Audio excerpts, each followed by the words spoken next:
a sequence of positive integers. Every term after the first two is the sum of the two previous terms of the sequence. So this is a Fibonacci type sequence, although I think the Fibonacci sequence specifically has 1 as a starting point and maybe even 0, I forget, but it's a Fibonacci style.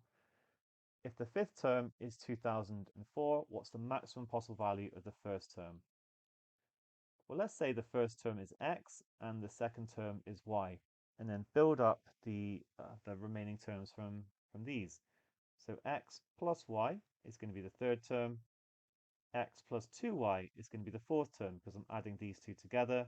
And the fifth term will be 2x plus 3y. So remember, we want to maximize x. And we're told that the fifth term is 2004. We're also told that they're integers, so we've gone and created a Diophantine equation. Now, you could try some values out and everything, but there's a nice systematic way of dealing with this. In fact, we divide through by common factors. And first of all, we're going to divide through by 2, because 2 goes into 2x and into 2004. So x plus 3 over 2, y, is equal to 1002. And then 3 actually goes into this, because the digit sum is 3. So I'm going to divide through by 3. A third x plus a half y is equal to 3, 3, 4. You can do a little short division, or you might be able to do it in your head.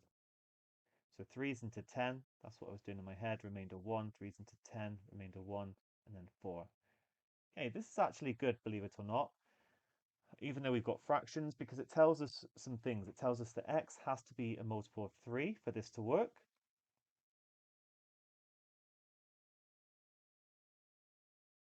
And y is a multiple of 2.